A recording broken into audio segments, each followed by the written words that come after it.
Qui êtes-vous ? Je m'appelle Clémence Davigo et je suis réalisatrice. Comment êtes-vous devenue réalisatrice ? Alors moi, à la base, j'ai une formation de plasticienne.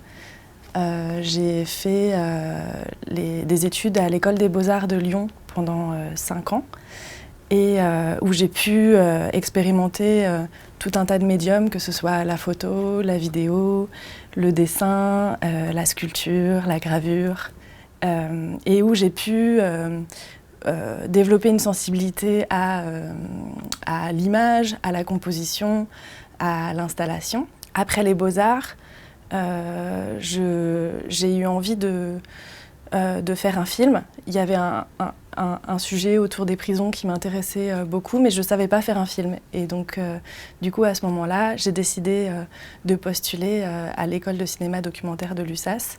Et c'est là-bas que j'ai commencé à apprendre à faire des films. Donc, suite à ma formation, j'ai été embauchée comme chargée de réalisation dans une télé locale associative, où j'ai co-réalisé des reportages, des ateliers audiovisuels et tout un tas de projets. Et en parallèle de ça, j'ai réalisé mon premier film, Enfermer mes vivants. Et suite à ça, j'ai continué. Et donc là, je suis en train de travailler sur un second film. Mais je pense qu'au-delà de ma formation, j'ai aussi énormément appris avec les personnes avec qui j'ai collaboré sur mes projets, et j'apprends toujours d'ailleurs. Et voilà, donc c'est surtout en faisant et en fabriquant mes films que je suis devenue réalisatrice. Pourquoi le documentaire ? Alors, pourquoi le documentaire ? Avec le documentaire, on est toujours surpris. C'est un peu comme un voyage dont on pourrait écrire l'itinéraire. Et finalement, ça ne se passe jamais comme on l'avait prévu. On se retrouve toujours à emprunter des sentiers qu'on n'avait pas imaginés. Et parfois, ça peut être un peu flippant, mais c'est aussi, surtout la plupart du temps, assez excitant. Et je crois que le documentaire de création m'a permis d'allier mon bagage artistique à mon désir de rencontre et de travail en équipe. Et ça m'a aussi permis d'aller vers une forme, disons, plus politique, parce que ça m'a permis de rencontrer des personnes que j'aurais jamais rencontrées autrement, et de donner à entendre la parole de personnes qui habituellement sont invisibles, et de porter leur récit à un public plus large, et peut-être de questionner la société.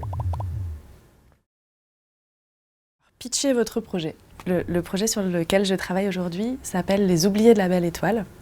C'est un film sur un groupe d'hommes qui se réunit dans une maison en Savoie, située à quelques kilomètres de la Belle Étoile, qui était un ancien centre de redressement dans lequel ils ont été enfermés enfants et dans lequel ils ont subi des maltraitances terribles. Et donc les enfants qui étaient enfermés dans ce centre avaient entre 5 et 15 ans. Et pour certains, ils y sont restés plus de 5 ans. Et pendant près de 40 ans, beaucoup d'entre eux n'ont jamais parlé de ce qui leur est arrivé là-bas. Ils se sont tus par honte ou par peur de ne pas être crus. Et donc c'est des années plus tard que ces hommes se sont retrouvés. Et qu'ensemble, ils se souviennent et ils dessinent et ils racontent, chacun à leur manière, un lieu et une époque une époque pas si lointaine, où l'enfant devait être plié et redressé. Et donc c'est à travers les récits de ces hommes qu'on va comprendre petit à petit les mécanismes de contrôle des adultes sur les enfants. Un coup de gueule et ou un coup de cœur. Alors je crois que des coups de gueule, j'en aurais vraiment beaucoup trop. Du coup, je vais plutôt partir sur un coup de cœur.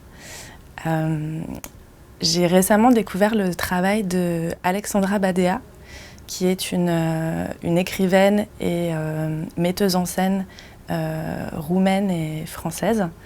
Et j'ai été très touchée par sa dernière création.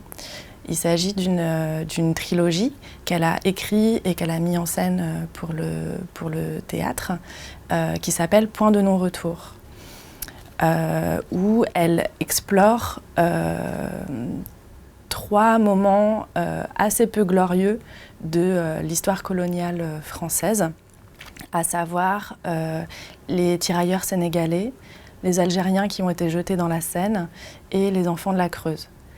Et à travers cette fresque, elle questionne, ou en tout cas elle évoque les nœuds, les silences, les non-dits, les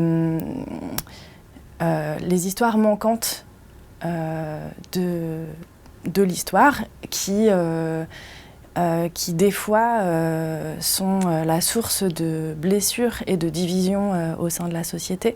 C'est un travail qui parle de ce dont on hérite, de ce qu'on transmet en termes de mémoire individuelle, de mémoire familiale, de mémoire collective. Et comment est-ce que voilà, elle pose des questions. Est-ce que les blessures des autres peuvent nous aider à soigner nos propres blessures? Comment les soigner?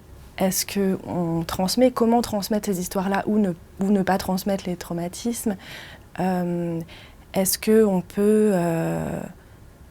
peut reconstruire ce qui a été détruit? Et qu'est-ce qu'on fait à partir de ce qu'on a fait de nous? Donc voilà, je trouve que c'est un travail vraiment très sensible et intéressant. Et donc je recommande vivement cette lecture, Point de non-retour de Alexandra Badea. Je pense que tous ces questionnements traversent aussi mes propres questionnements et ce que j'essaye de donner à voir dans mes films.